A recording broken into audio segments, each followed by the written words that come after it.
Parmi les croyants, il y a des hommes. Premièrement, il doit y avoir la foi, l'iman. Parce que celui qui trahit son engagement vers Allah, il va dire, Allah, regarde, lui, il n'est pas musulman, mais je vais être sincère avec toi. C'est un bon mécanicien, mais en plus, il est sincère. J'ai été voir tous les mécaniciens, ils m'ont tous, ils m'ont eu. Ils m'ont volé au niveau des pièces, au niveau de la main-d'œuvre, mais lui, kafir, mais il est correct. Il ne m'a jamais trahi, il ne m'a jamais volé. Parce qu'on peut dire que c'est un homme. Il t'a pas trahi toi, mais il a trahi le pacte avec Allah Azza wa Jal. Quel est le pacte avec Allah Azza wa Jal? Le pacte avec Allah Azza wa Jal. La ilaha illallah, tawhid. Est-ce qu'il y a pire trahison que ça?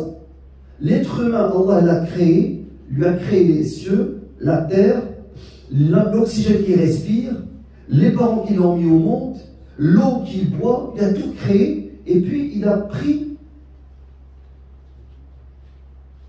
un Dieu autre qu'Allah Azza wa Jal. Quand je dis un Dieu, au sens de al-ilah, al-ma'boud. Soit il a adoré ses propres passions, ses passions, il fait ce qu'il aime.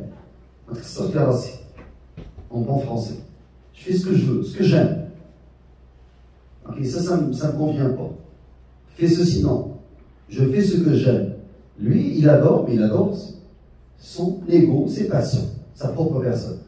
Donc, on était en train de voir comment, subhanallah, une personne peut être honnête, mais s'il lui manque la foi, on ne peut pas la nommer comme étant un homme. Donc, première chose, première caractéristique, la foi, l'imanu billah. Deuxième chose, donc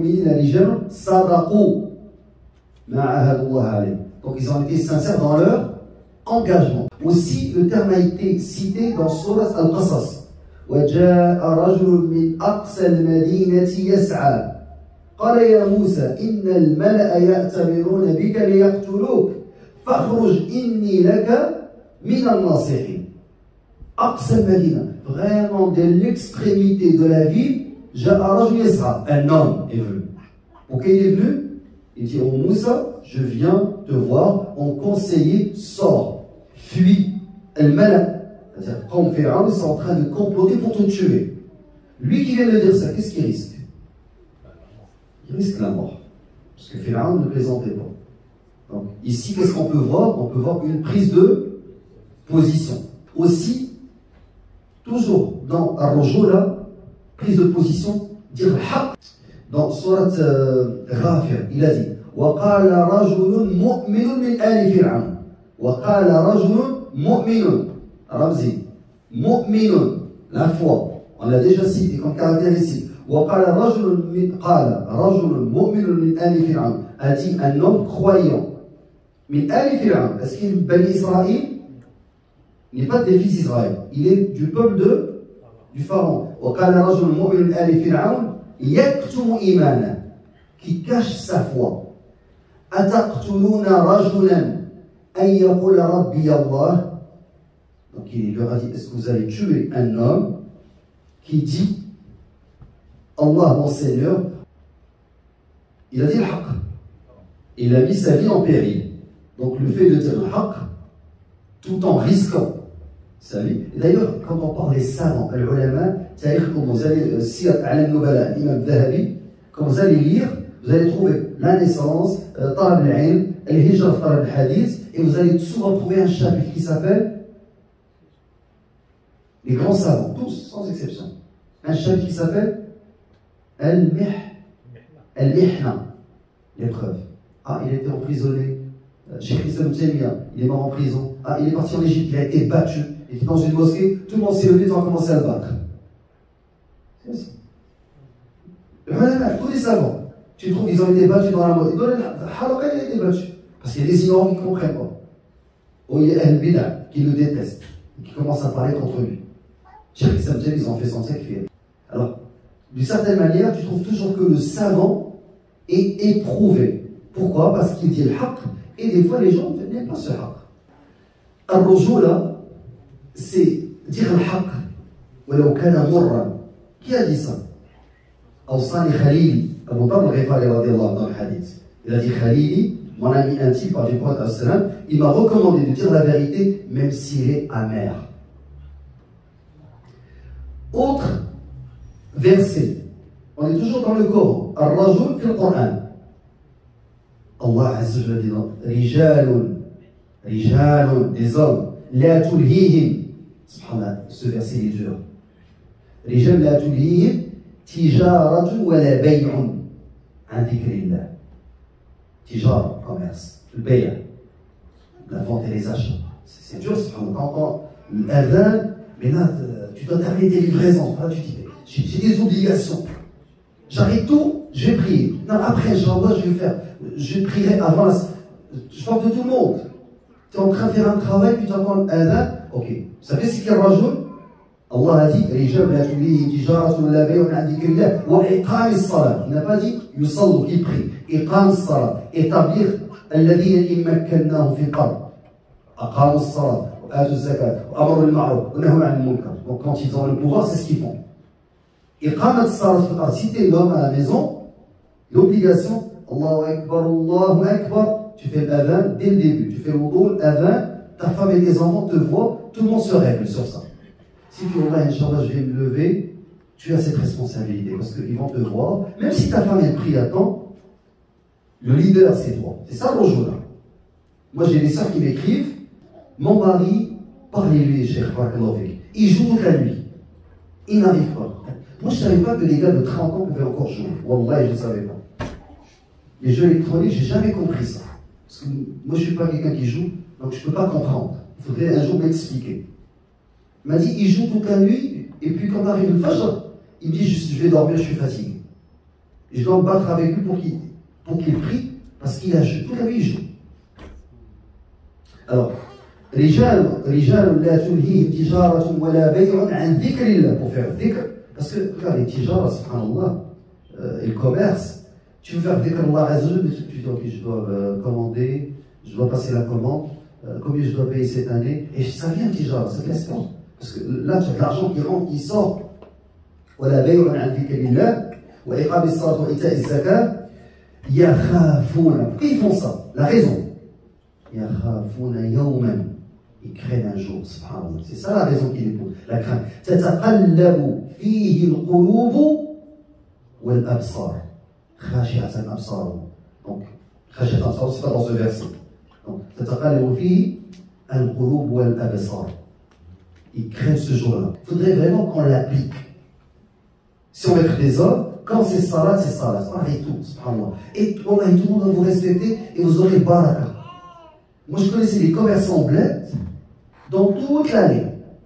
Les gens craignent pour aller à la mosquée. Lui, avant que l'adhan se fasse, il ferme, il s'en va vers le dos, lit quelques versets, fait ça, il revient.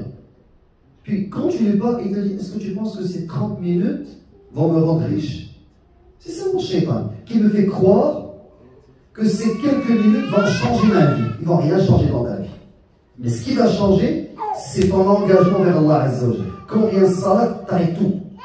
Et ça devient une habitude. Surat Al-Ma'ida. قال رجلان من الذين يخافون أنعم الله عليهما. Donc deux hommes parmi ceux qui craignent. أنعم الله, Allah leur a donné de ses bienfaits. ادخلوا عليهم الباب فإذا دخلتموه فإنكم غالبون وعلى الله فتوكلوا إن كنتم مؤمنين. Ici, qu'est-ce qu'on retient? Allah Azza wa Jalla, le courage. Trouve alayhim al-bab. Foncez. Donc ici il y a le courage et il y a toujours cette question de yakhafoun, il y a cette question de crainte. On a déjà parlé de la crainte, mais ici il y a le courage. Donc le courage fait partie des caractéristiques des hommes. Donc tu ne peux pas dire que lui c'est un homme s'il ne fait pas preuve de courage. Et sachez que le courage, subhanallah, amron, avant tout, fitri. Il y a des gens qui naissent courageux. Il y a des petits qui naissent courageux. Dès son jeune âge, tu peux voir, les profs le savent dans une classe, tu peux savoir qui est courageux, qui est craintif. Et c'est une éducation. Et subhanallah, même si tu es né en ayant une certaine peur, tu peux travailler sur cet aspect-là. Je donne un exemple. Les forces spéciales, on leur enlève des phobies dans l'entraînement. On leur enlève plusieurs phobies. La phobie de la hauteur, parce que normalement, les gens, quand ils sont en haut, ils commencent à paniquer. Donc, ils les entraînent pour enlever cette phobie. Ils n'ont plus peur des hauteurs. On leur enlève la phobie de l'aquaphobie, celle de l'eau. Les personnes craignent de mourir noyées, étouffées. On leur enlève la phobie des insectes. On les enferme avec des cafards, on les met presque avec un t-shirt et on leur met plein d'insectes dans une case, puis on les enferme. Comme si ils enlèvent cette phobie, ils n'ont plus peur de ça. Parce que ça, c'est des phobies. On leur enlève la phobie de l'obscurité, la noirceur. Parce qu'il y a certaines personnes, tu dis, mais tu rentres dans une forêt. La nuit, seul, ses cheveux se hérissent. Un frère, il m'a dit, Wallah, j'entendais le rire du djinn. Je dis, il y a un rire, je dis, Wallah, c'est le djinn. Donc, il faut enlever ces phobies. Ça, c'est, parce que nous, on parle maintenant de courage. Parce que certains vont dire, Allah va, soit tu es courageux, soit tu es poltron, lâche. Non, c'est faux. Tu peux travailler sur toi-même et améliorer certaines choses. Tu as peur de la noirceur, tu t'habitues. Et à chaque fois, tu as Allah Azza wa Jal et tu rentres dans la noirceur. Tu as peur des insectes. Ok, tu vas t'habituer, Inch'Allah. Amr ibn al-As, il a demandé à Amir al-Mu'minin, Amr al-Khattab, de lui envoyer des renforts. Il a dit, je veux des renforts, envoie des renforts. Amr al-As était dans quel pays? En Égypte. Jazakallahu khayran. Là, il dit, envoie des renforts. Regardez la réponse d'Amr. Il a dit, Amma ba'd, فإني أبدلتك ب4,000 رجل. Je t'ai envoyé comme renfort 4,000 hommes. على كل 1,000 رجل منهم مقام 1,000. 4,000 sur chaque 1,000. Il y a un émir. Cet émir, il vaut à lui seul 1,000. الزبير بن العوام، المقداد بن عمرو، عبادة بن الصامت، ومسلمة بن مخلد. الزبير بن العوام, subhanallah, dans l'une des forteresses qui ne voulait pas être libérée, il y avait une forte résistance, il va leur demander de le jeter pour qu'il ouvre la porte. Zubayr bin al-Awwam, c'est quelqu'un qui ne connaissait pas la peur. Hawari al-Rasoul. Hawari al-Rasoul, c'est son surnom. Zubayr bin al-Awwam radiallahu anhu était un jeune qui avait perdu son père, Al-Awwam, alors qu'il était, radiallahu anhu, qui était petit. Il a été élevé par une femme, parce que certains disent ça. Les hommes, tarbiya al-Rajoula. Si mon fils veut être un homme, c'est un homme qui va l'éduquer. Wallahi, c'est faux. Plusieurs hommes ont été élevés par des femmes hommes. Parce qu'il y a des femmes qui sont hommes. Plusieurs, pas un, pas deux. Tu trouves que la mère, subhanallah, à elle, c'est un homme. Elle est là. Elle suit son fils. Elle lui donne une éducation d'homme. C'est pour ça que la dévalorisation des femmes, des sœurs, rentre chez toi, va-t'en, va faire du pain. Vous n'allez jamais entendre les hommes dire aux femmes, va faire du pain. Impossible. Parce qu'ils vont respecter les femmes. Ceux qui vont dire, va faire ma soeur, va faire du pain, ce ne sera pas les hommes qui vont dire. Et qui a éduqué ce Awwam? Qui l'a élevé? Pas Asma. La tante du prophète al-Salam. Qui? Un prénom que vous allez donner à vos filles. Safiya, bint Abd al-Muttalib, radiallahu anha. Safiya, vous savez comment elle a élevé ses oncles paternels? Elle, c'est la tante du prophète al-Salam. La tante paternelle du prophète al-Salam. Et elle s'est mariée avec l'Awwam et elle a donné naissance à Zubayr. Ses oncles paternels sont venus se plaindre. Ils ont dit, cet enfant-là, tu le maltraites. Comment tu le maltraites? Elle le prend dans le désert et le laisse seul. Elle le prend dans une montagne, le met dans une grotte, le laisse. L'enfant pleure. Ils ont dit, c'est en train de maltraiter. Il n'a pas de père. Un orphelin, comment tu le traites? Elle leur a dit, je veux, lorsqu'il va devenir adulte, qu'il sort dans la troupe, qu'il combatte l'ennemi et qu'il ramène le butin. C'est comme ça qu'il est devenu. Un jour, un homme est venu la voir, il est venu voir la tente du prophète alayhi salam. Il a dit, où est Zubair? Il a dit, pourquoi tu le veux? Il a dit, je veux le tuer. Il a dit, il est là-bas. Moi, j'aurais dit, ah. Imaginez votre mère, tous, nos mères. Quelqu'un vient armé, il dit, où est ton fils? Elle dit, pourquoi je veux le tuer? Ya Waylata, elle commence à crier, je veux tuer mon fils. Hasbi Allah, il va le prendre par surprise. Safiya, elle sait ce qu'elle a élevé. Elle a élevé un lion, elle n'a pas élevé un agneau. Elle a dit, mon fils, il est là, va le voir. Quand elle est partie le voir après, l'homme était là, ligoté, par terre, ligoté, marbote. Il a dit, comment tu as trouvé ce sauveur? Est-ce que tu l'as trouvé samnan ou asala? Tu l'as trouvé comme du beurre salé ou du miel? Comment tu as trouvé mon fils? Vous avez compris l'enfant qui pleurait quand il était petit? C'est ça, at-tarbiya ar-rujuliyya. Est-ce que vous comprenez tarbiya ar-rujuliyya? Cette surprotection qui a fait en sorte qu'on commence à voir des jeunes maghrébins faibles. Faibles, vraiment faibles. Ila ma rahima rabbuk.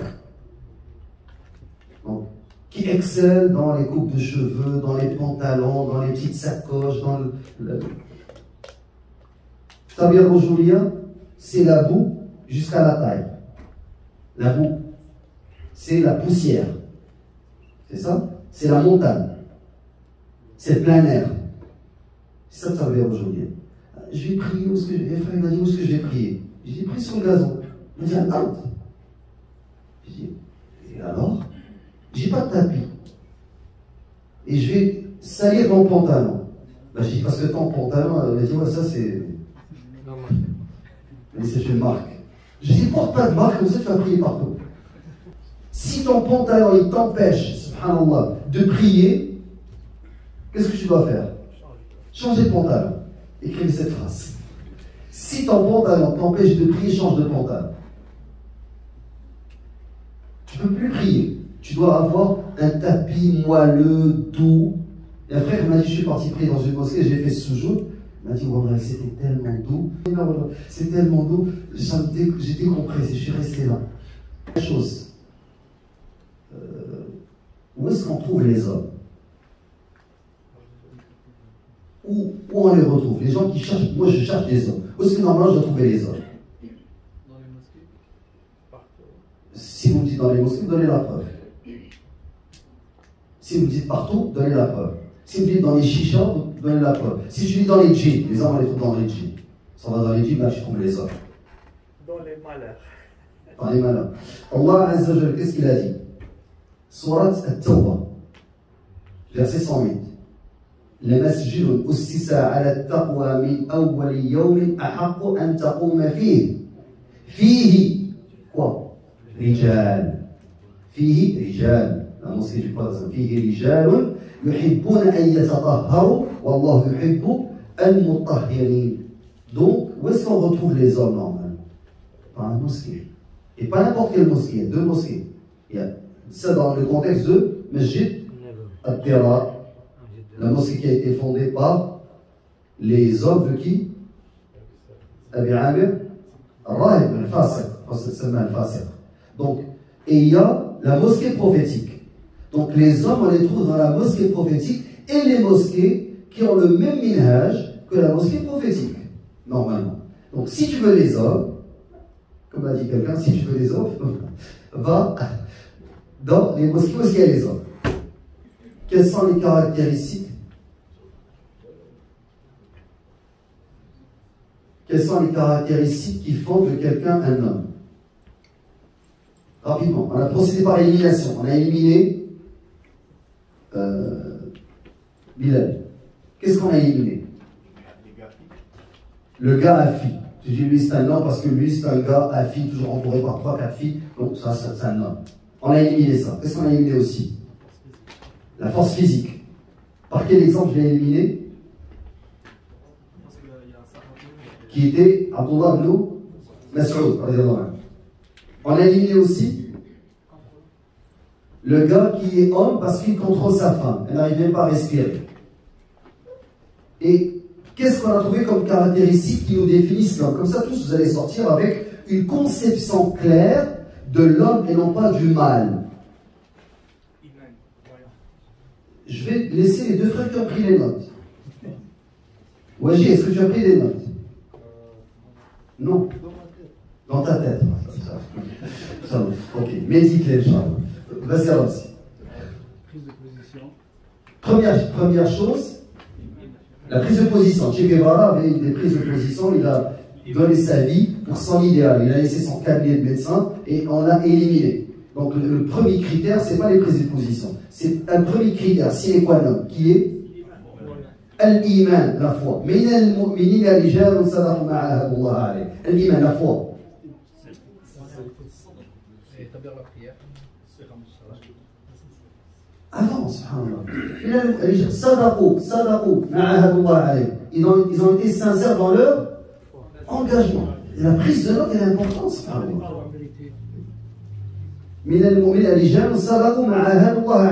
Donc ils ont été sincères dans leur engagement. 1. C'est l'iman. 2. La sincérité dans l'engagement. Est-ce que vous vous rappelez de cet homme, ce bédouin qui est venu voir Rasulullah, il dit à Rasulullah, il est venu pour se convertir. Et ils l'ont mis à la fin de l'armée. Il marchait à la fin de l'armée. Et lorsqu'il est venu le temps de donner le butin, le prophète Hassan leur a dit, donnez-lui sa part. Il a pris sa part et il est venu. Il a dit, c'est quoi ça? Il a dit, c'est ta part. Il a dit, je t'ai pas suivi pour ça. Je t'ai suivi pour que je reçoive une flèche là, qu'elle sorte par là, que je rentre au paradis. Lui, il est sincère dans son engagement. Ils ont dit, il a été tué. Alors on dit, lui, il a dit, ils ont vu la flèche qui est rentrée par là, et elle est sortie par là. Il a dit, sadaqallah, fa sadaqah. Et le prophète l'a enseveli dans son habit, et il a dit, Allahumma ina ushhiduk. Le prophète a dit, oh Allah, je te prends pour témoin qu'il a été sincère dans ce qu'il a fait.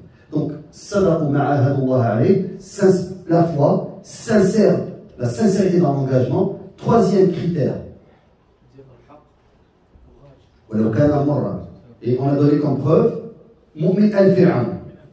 C'est ça? Dire la vérité et ne pas craindre. Et j'ai donné un exemple de c'est quoi dire la vérité, qu'est-ce que ça implique comme conséquence. Quatrième caractéristique. Le courage. Et on a expliqué que le courage était certes une caractéristique innée, mais on peut travailler cela. Cinquième caractéristique, qu'est-ce qu'un homme?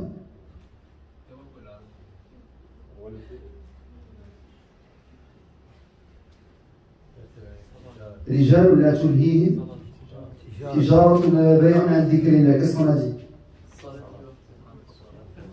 الرجل, comme le disait Khalid al-Rashid, qu'Allah le libère, الرجل, c'est celui quand il entend Hayya al-Salah, Hayya al-Falah, il arrête les livraisons.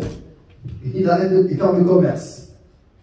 Il arrête de travailler. Pourquoi je dis livraison? Parce que je me suis rendu compte après le Jumu'ah que peut-être 70% des jeunes qui viennent d'arriver sont des livreurs.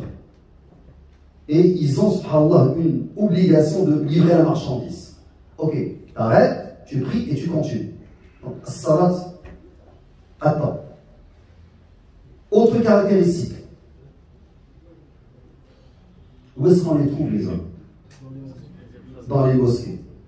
Et on a parlé de la parole qui rentre dans la sincérité, dans l'engagement. Ça, c'est grosso modo les caractéristiques des hommes. J'espère que cette halakha a été claire, que l'homme n'est ni le fort physiquement, ni le gafi, ni le contrôlant qui écrase sa femme à la maison. Qui rentre à la maison, il devient un homme. Mais subhanallah, à l'extérieur, là où est-ce que normalement il devrait être un homme, on le voit pas. Subhanallah, bihamdik, ashhadu an la ilaha illa anta, astaghfiruka wa atubu ilayk.